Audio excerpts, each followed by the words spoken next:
नमस्कार शेतकरी बांधवांनो, मी मुक्ताई ऊस रोपवाटिका या चॅनलवरती आपल्याला बेणे निवड याविषयी मार्गदर्शन करणार आहे। तर माझा परिचय मी थोडक्यात आपणास सांगतो। माझं नाव विठ्ठल यादवराव सोनमळे, मुक्काम पोस्ट मोरोची, तालुका माळशिरस, जिल्हा सोलापूर।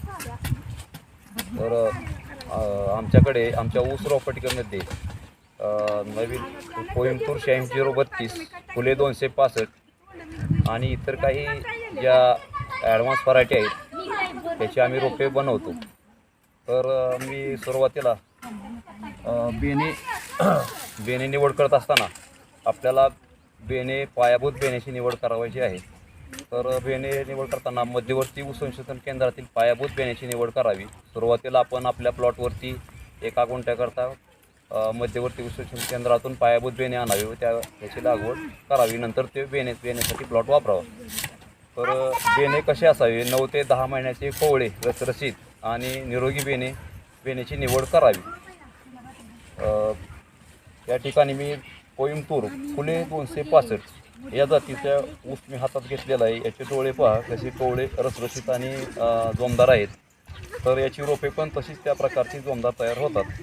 त्यामुळे उत्पादनात आपल्याला निश्चितच वाढ दिसून येत आहे।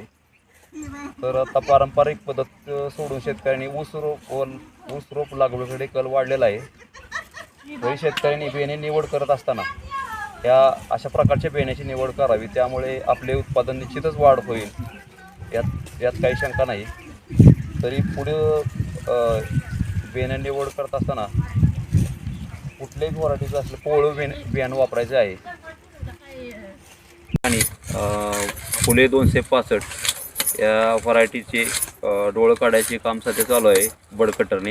या ठिकाणी मी दाखवत आहे, हा अशा प्रकारे कटिंग डोळ्याचं झालं पाहिजे। डोळं नेहमी ट्रेमध्ये भरत असताना अशा वरती डोळा आला पाहिजे।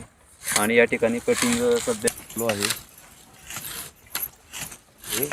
यासाठी आम्ही 10 बड कटरची व्यवस्था केलेली आहे। त्या बड कटरच्या साहाय्याने आमच्या कुशल महिला बड कट करण्याचे काम करत आहेत। त्यातून त्यांना रोजगाराच्या संधी उपलब्ध झालेल्या आहेत आणि त्यातून त्यांच्या कुटुंबाला आर्थिक हातभार लागलेला आहे।